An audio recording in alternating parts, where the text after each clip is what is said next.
Okay.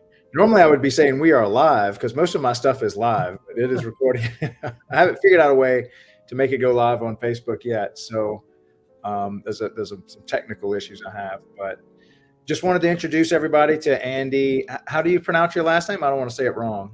Bohannon. Bohannon. He's the deputy city manager at what city was it again? The city of Keene. Keene, New Hampshire. Yes. Now you were in Parks and Rec, correct? I was. I spent 20 years in Parks and Rec. I was pretty much a Parks and Rec kid. I started working for the city in 1987 as a basketball official in seventh grade, and worked through middle school, high school, and college at the recreation center, and then left for about 10 years, knowing I wanted to come back because of retirement, and was fortunate enough to get the position then. And they just can't seem to get rid of me because now they're promoting me. So that's a good thing. Always the case. Those Parks and Rec people, man, they just take over the whole city before long. We do. And I've brought other people with me. So that's, we're just going to infiltrate the whole place.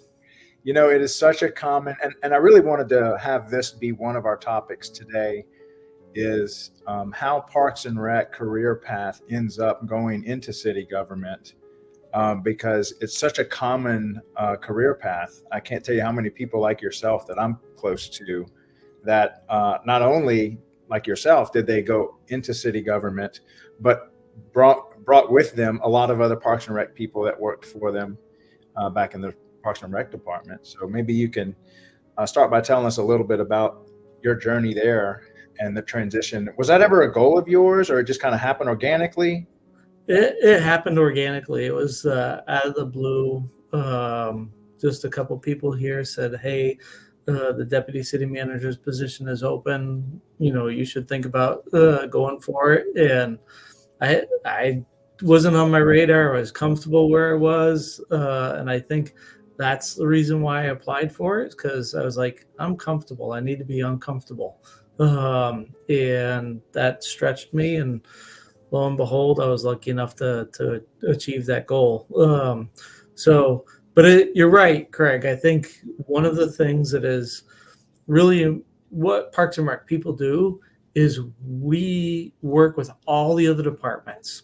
We're involved with projects that span across different departments, and that key element, we have to be in front of the city council. We work with the community. One of the things that I joked with one of our now department heads, who was a city engineer, now public works director. I was like, my projects were fun. People want to build playgrounds, people want to build pools, so it was easy to get the buy-in. Now stepping up and working with him related to reconstructing the downtown, not as easy as building a playground. It's still that same mechanics that you've got to work the audience, you've got to work the conversations and get people to understand the perspective of where the city's coming from. And I think Parks and Rec folks do that all the time, because we need the support from the community to get pretty much everything done that we do. And the people who I know who have ascended to my similar position or above, we understand that. And I think that's why you're seeing so many of us move up the ladder. Now, you said something that seems to be a leadership trait. I'm wondering where that came from in your life when you said, I found myself getting comfortable. And I find that people that, achieve a lot in life, that they actually search for things that stretch them. Was that just your childhood upbringing, parents, sports? Where did that develop? That's a good question. I've always been somebody who wanted to take that next step and search. And I was really involved with Boy Scouts when I was a teenager, and that provided a really strong leadership foundation for me. And during that process, they always asked me to do that next step. And sometimes I'd say yes, and sometimes I'd say no, that wasn't the right thing for me. Looking back, I wish I had done all of that. So when folks ask me to step up to a committee or a board, or I look at its mission first and then say, yeah, is that going to get me to where I want to be in the end? And I have to answer that in many different ways. Obviously, thinking about my career and my path, but also my family, and making sure I don't overstretch my time and still be able to provide, quality work experience and a quality work or life balance that would be at home. So, yeah, it's just something I've always stretched myself and try to do. Yeah. Yeah, that is a good rule in life. Don't get too comfortable. I was always taught that an idle mind is the devil's workshop.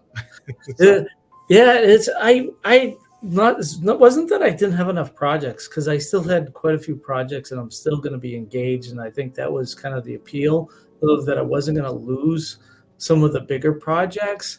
It was just the routine stuff, and being able to work with our own department and being able to accomplish what we did, and now being able to work with other departments to be able to help them accomplish some of their larger goals. And I think I can provide a lot of value on that front. now I'm curious, as far as your background, where did you come from? As far as, were you from the city of Keene, or so you born and raised there? Yeah, I was born and raised in Keene, and sometimes it has its benefits and sometimes it has its drawbacks. I'll tell you a real funny story real quick. Sure. It was September 11th, 2013. It was my dad's birthday, September 11th, and we had a committee meeting for it was related to a park project. We were adopting a concept plan and made the presentation. Some of the neighbors were not too happy with it. He happened to be one of those neighbors, but he had said when I visited the house earlier that week, "No, I'm just gonna watch." Well, everybody spoke. The chairperson says, "Anybody else interested?" And so he goes, "You, sir, in the back." And I'm like, "Oh, that's not good." So he stands up and he says, um, "I don't know who created this program or thought process, but I don't know what they're not worthy of what we're trying to do here in Keene." That was me. So that was a hard pill to swallow when your own dad. So growing up in the same community as what you grew up with sometimes has its rough challenges. I don't think anybody has an extreme story like that, but for the most part, it's definitely worthy of, because you have a lot of connections. So there is some positives. Now, what are some lessons that you kind of learned throughout? Because you were in parks, you said, for what, did I hear you right? You said about 20 years? Yes. Yep. And so what were some lessons you learned? Well, maybe break up the 20 years. Where did you start at?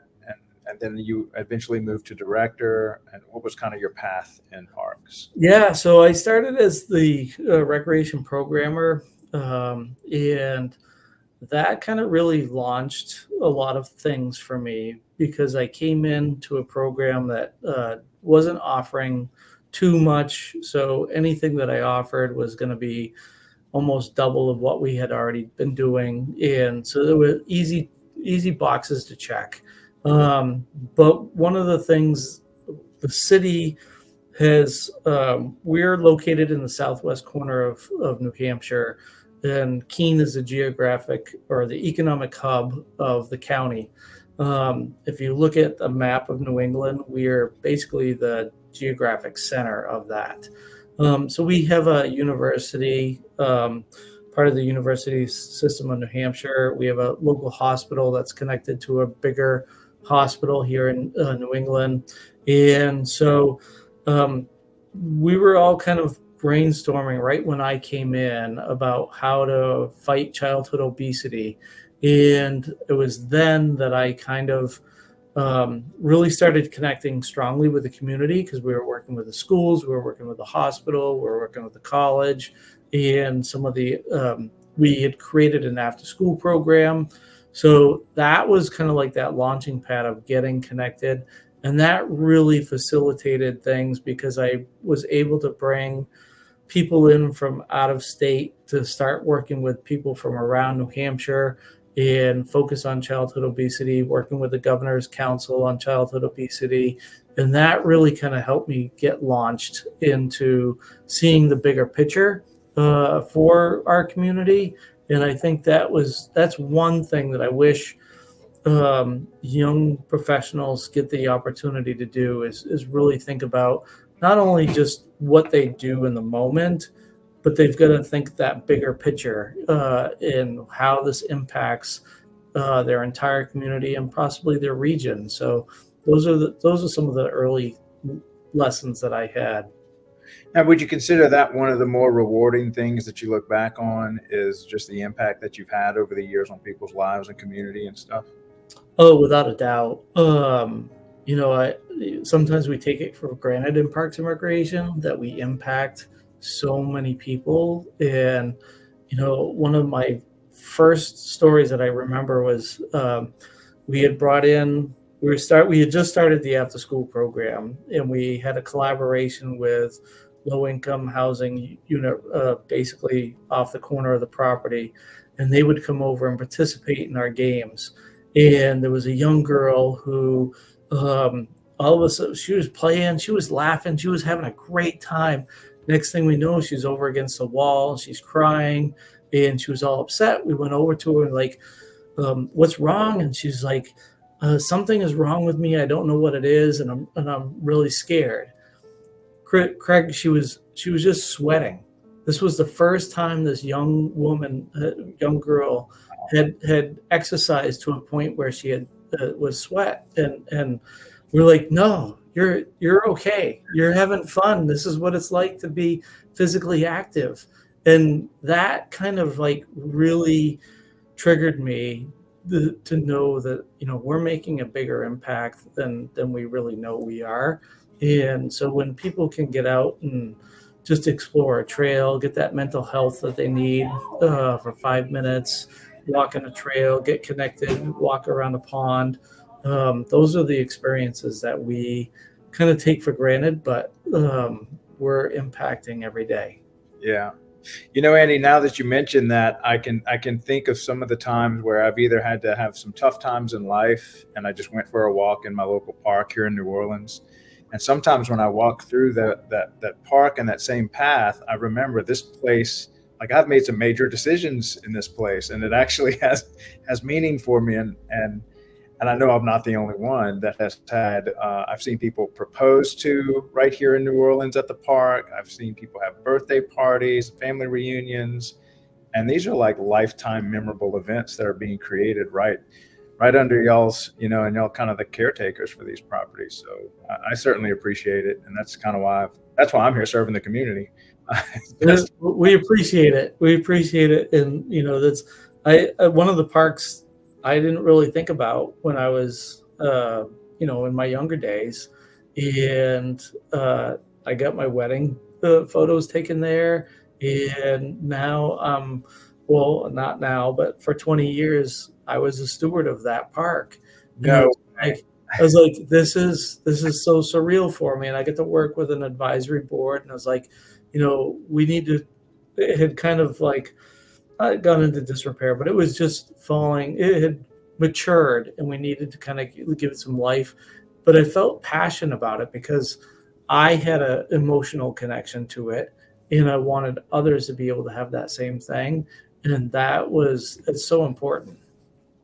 Yeah. So what message would you have for people that, maybe the responsibility that you might have or the honor that you might have to actually take your turn to care for the parks that they're, the position they have in the city to kind of carry the torch during their tenure? Yeah. I think everything matters, like every detail. And when a resident calls and may have a complaint because it's important to them. You may think it's trivial, but it's not, because it's important to them in their eyes, and you need to see it through their lens. And so that's kind of a piece that I like latch on to. Like Walt Disney always talked about everything matters, and if you get into their leadership, which I'm big into, they always talk about that. Like, just every little detail matters, and that's what I kind of strive for, and having conversations with professionals at different trainings, or when they call me for different things. I want to be able to impart the fact that you have the smallest of detail could be the biggest detail to somebody else. And you got to create that wow moment. Man, talk about a mentor to hold yourself up to in Walt Disney. Yeah. I visit with my family on a regular basis. We're very fortunate in that respect. And I don't go to the parks and think about the rides or that sort of thing. I definitely let myself go, but I'm also thinking about all the different things that go into making that park so successful. And it's the little details that, matter, and how innovative they are. And that's where I love to be able to like immerse myself, is the innovation that they have towards everything. They're always looking to improve what they have, and that mindset for Parks and Recreation, because I think Parks and Recreation can adapt that the most, is constantly looking at new ways of doing things.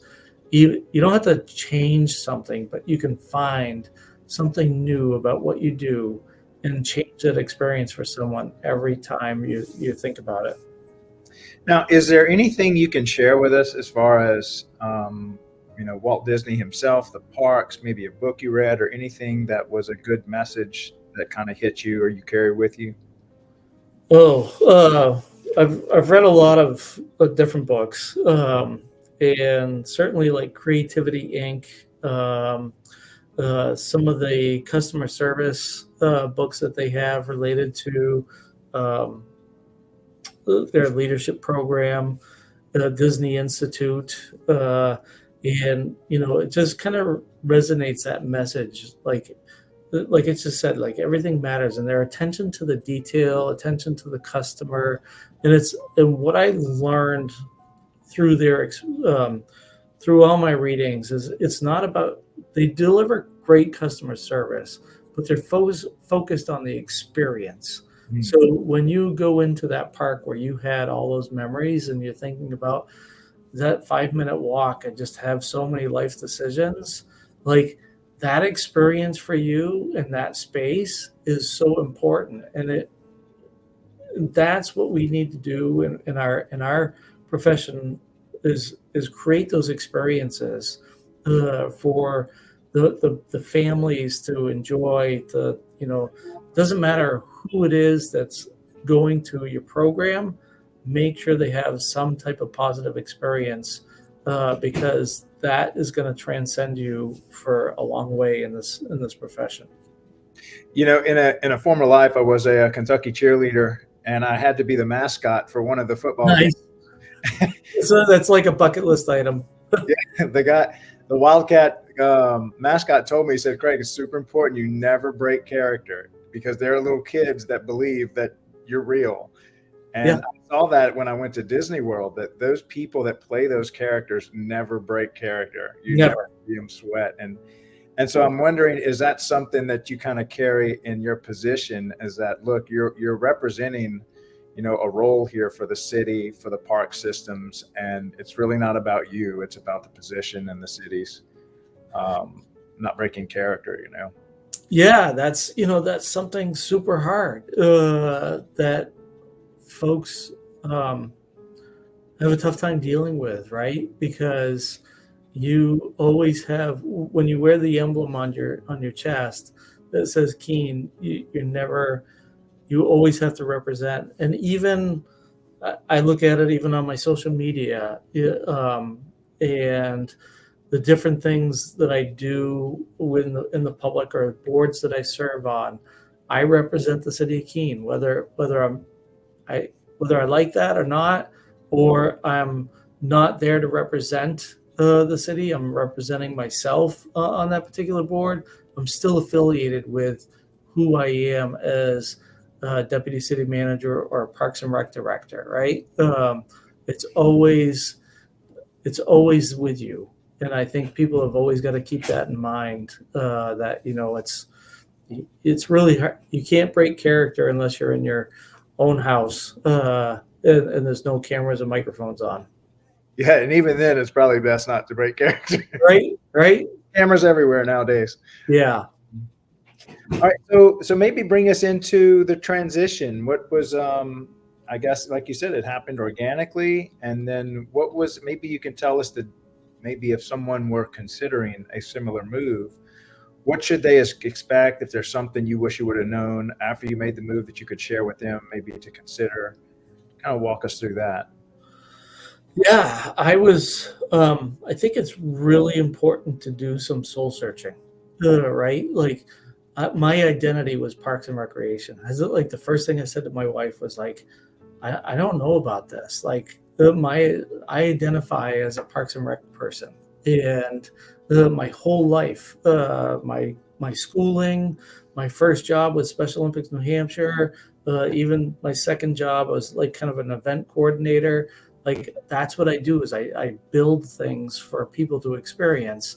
And I said, now I just got to figure out how to transcend that over to, working within my particular role as deputy city manager is culture within the city departments. So working towards that. And so I was like, okay, am I the right person? That self-doubt, getting over that hurdle, and being sure, like, okay, city manager didn't bring me into this position because she didn't think I couldn't do it. She knows I can do it. And I just have to have my self-worth kind of like, don't doubt yourself. You've got this. And I think that's important for people you're in the position because people believe in you. And I think that's something that we've really got to kind of work on as a society, actually, because I think a lot of people feel like they may not be worthy, but they are. There is a lot of self-worth out there. You just have to kind of like understand that you're there for a purpose. Sometimes the purpose is hard, right? The challenge and stretch you, but you're there. And I think one of the things that's been the biggest challenge for me was just like, okay, I've got to let go. Like, of all these things that I built, I just got to let go. And that's hard. Like, it's really hard. Yeah, I would say letting go is an art form, and it's been kicking my tail my entire life. I'd like to think I've gotten better, but sometimes I look back and it is challenging to let go of an identity you've just grabbed a hold of. What are some tricks that you've done or learned, or over the years of learning to let go? How have you accomplished that? So really, you hire the right people, right? You hire people that are better than you, which is hard because you're like, oh, well, what if they do a better job? Well, great. I hope they do a better job than I do, because that means that the program's moving forward. You obviously don't want to hire somebody that's going to fail. Why would anybody ever do that? You want to hire, and we hired a great director. I'm so excited for her and what she's going to bring to the city. So, I think that's really the key, is just having trust that the people who are around you are going to do their job really well. And you still have the ability to, influence or coach them in some of those responsibilities, and just be that sounding board. But it's not the day-to-day decision making that you need to make for them. It's the opportunity for them to grow and reach out to you and be like, hey, why did you do it this way? And you just share why, but don't give them say you should have done it this way. That's just, they need to grow and figure that out for themselves. Now, what I'm hearing a ton of humility in your statements, as far as learning to let go, hiring somebody that's better than you, staying in character. Did that develop over the years, or is it something you've had from when you were a child, or where is that coming from? I think it's probably, growing up, I'm the last of five. And my parents really instilled a sense of community with me. You know, my dad was my scoutmaster for a long time. He was involved, very civic-minded parents. My mom was the ward moderator for our polling location for, I think did it for 40 years. They just retired the last national election.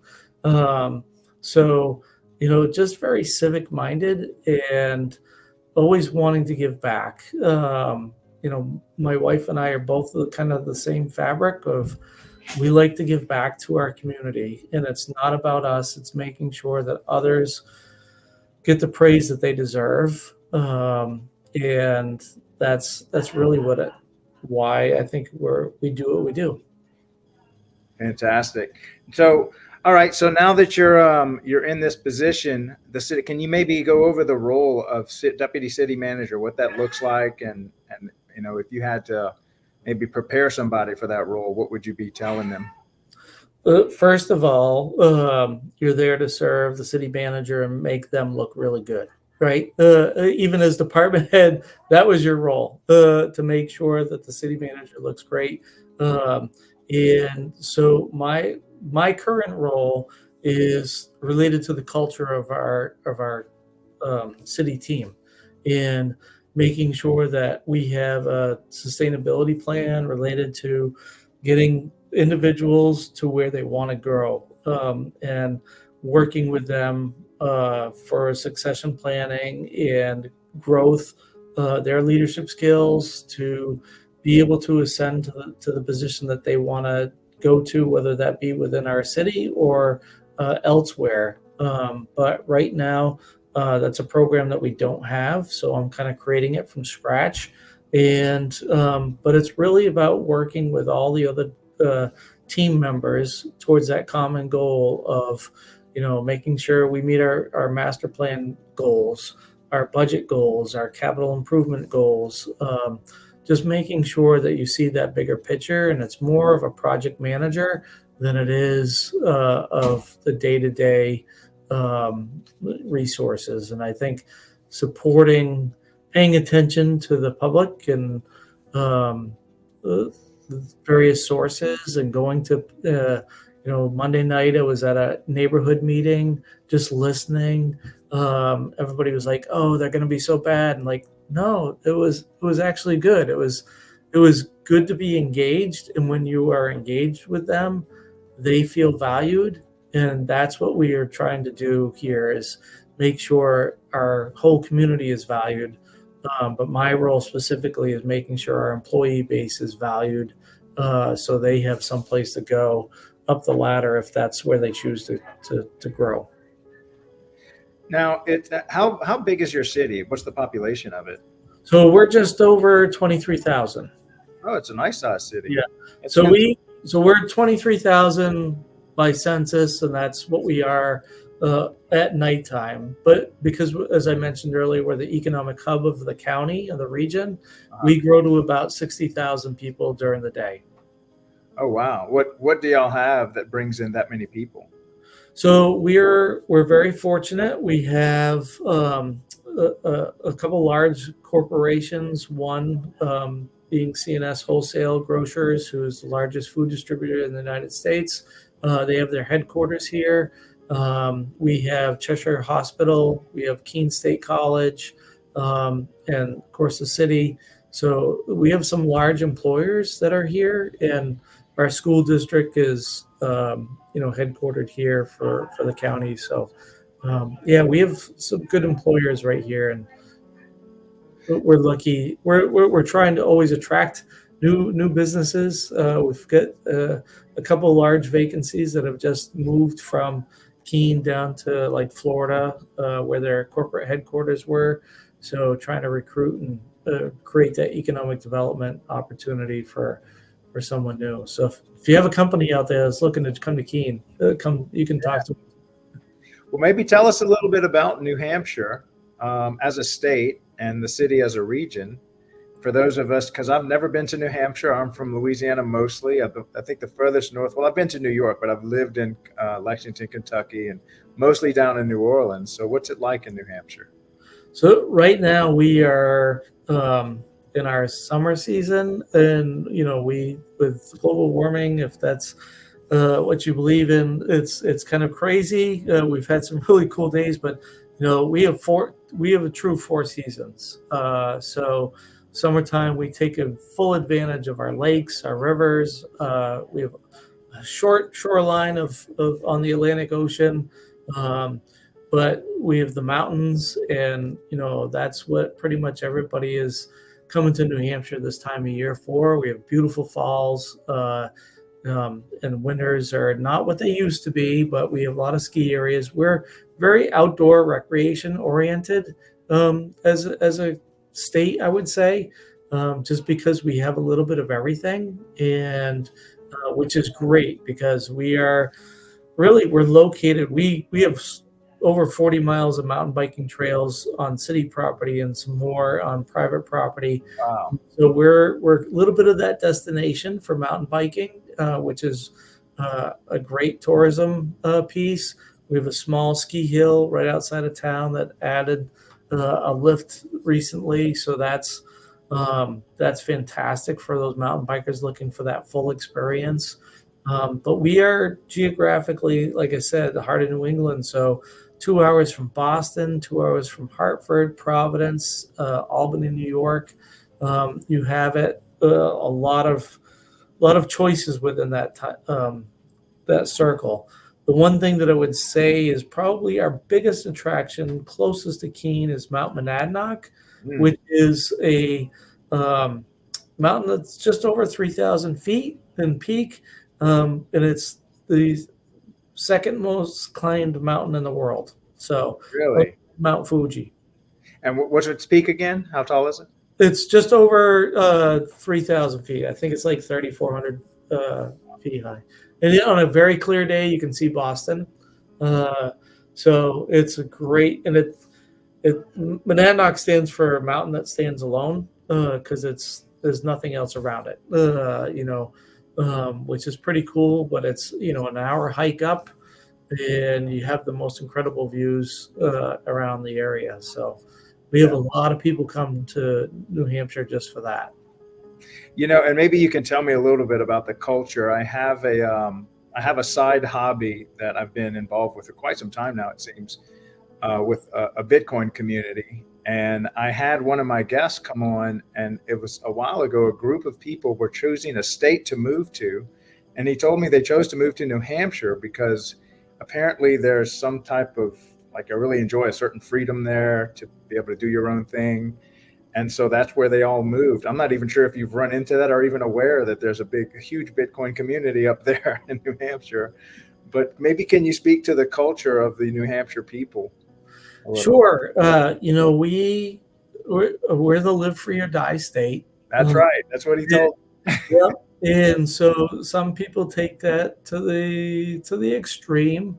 We're experiencing a lot of immigration because of all the things that are happening related to hurricanes or tornadoes or the floods or fires out west and then south. And a lot of people are finding New Hampshire to be like that ideal state. Like, we may get a blizzard every now and then, might lose power for maybe a day, but you haven't lost your house or you haven't lost your car or anything.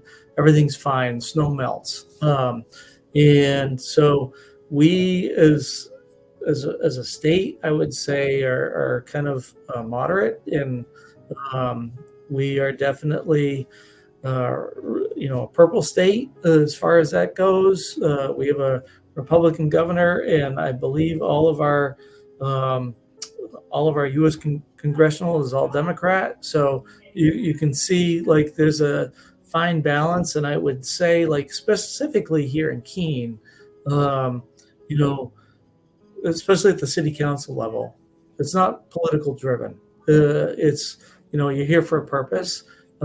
We, as New Hampshire, we do have one of the largest House of Representatives in the entire country. I think we're like fourth or fifth in the world. It's kind of crazy. With 400 members. It's a little insane. So some of the politics definitely get a little wonky every now and then. But I think people really like the outdoors here in New Hampshire, and they move here for that purpose. Wow, that's it. So maybe tell me a little bit about the conventions that y'all have. How is y'all's state association, and maybe explain the difference, because that's really where I really met Parks and Rec. Yeah. As at the conventions, you kind of meet the people in person there. How is y'all's a state association, and then what do y'all have for like the city government? I'm assuming you have a municipal association, and what are the differences between the two? Yeah, so well, for Parks and Rec, we definitely have a state association that was heavily involved with at the time. And it's fairly small. New Hampshire's not that big. So we have like maybe 85 members strong, and some commercial members. And obviously, we're spread out across the state. And we have a pretty small conference as a state, but we get together with Maine and Vermont and Massachusetts for the Northern New England Conference, which is held in January, which I think we're a little crazy for because we do it the first week of January in the White Mountains. And I kid you not, Craig, the one year we held the conference and it never got above zero. There was a couple of the presenters that were from the South, and they were like, don't ever invite me back here. I would die if they even talk about snow. The whole city shuts down completely. Yeah, and there were people that year going back out to their cars like every 3 hours just to start them, just to make sure they were running. But that was cold. That was extreme. But we have a great involved. Engaged community related to Parks and Recreation. I am just stepping into the New Hampshire Municipal Association, and I haven't been able to attend their meetings yet, only because of my wife had a knee replacement surgery in April. So all the spring conferences, I was kind of at home making sure she was able to get what she needed. But I'm familiar with them. They're strong. They have a good group of people who like to lead and make changes and look to embrace who we are as New Hampshire, and making sure like we support different laws in our Congress, making sure people's rights are protected and our governments are protected related to that. So we're very active. So if you were encouraging people to consider Parks and Rec or city government as a career path, what would you tell them are some of the maybe pros and cons, something you would want to prepare yourself for, or what could you do as far as education to prepare yourself to move into this career path? Yeah, I think it's a great question. And I would just share with somebody like your impact is going to be greater than what you know. And if you embrace the opportunity to engage with the public, impact our youth, our young families, our young professionals, growing families, elders, our senior populations, you touch the entire community, and be invested and dive in and work. Yeah, there's going to be some folks out there that are going to challenge you, but they're only going to make you better. They're not there, and they'll come and they'll go. They'll have their seasons, but just go for it, because there's so many opportunities, not only just from the Parks and Rec world, but you could jump into other areas that you may not even know you have a passion for. And I would say, just don't stay in your lane. Collaborate with other organizations to get a better sense of your community and other departments within your city or town, because they're professionals for a reason and they have great ideas, and you can bounce different things off of them because you tune into their experience, and you're going to go places. Now, if somebody were interested in coming to maybe apply or work for Keene, what would be a way they could get some exposure? Do y'all have a events, or what's a good city event y'all might have, just to kind of come experience the area? We have a lot of great events. We just did a Taste of Keene, where a lot of our downtown restaurants come together around Central Square. Our centers, our Central Square is an iconic, historic place. We call it a square. It's a circle, but it's one of those places that provides people's rights to freedom of speech. And we have protesters every Saturday, whatever their issue is, they're out there, just holding signs, very peaceful. But we have Pride Fest, we have Pumpkin Fest, which is probably what people know us most for. Really? We held a world record of most lit jack-o'-lanterns for many years. I forget the town in Illinois that beat us one year, but we took it back the next. And then we had some issues with the college around 2014, which kind of unfortunately changed that direction of that festival. It had gone on for like 20 years. We have a great international festival. We have a Colonial Theater who has just celebrated over 100 years. And we actually have a really cool event in town, Radically Rural. So people from rural communities across the country come to Keene every fall and just learn about different radical ways of doing business, innovative ways of doing business in some of our different meeting venues in our downtown. And it's really cool because people literally come from all over the country to just kind of experience what we have here, but to listen to all the different speakers talk about their initiatives. That's fantastic. Well, please feel free to promote anything y'all might have going on in the city on the Facebook group. I really would love cities to kind of use that more to get the word out about events they might have, or even if they have a position open.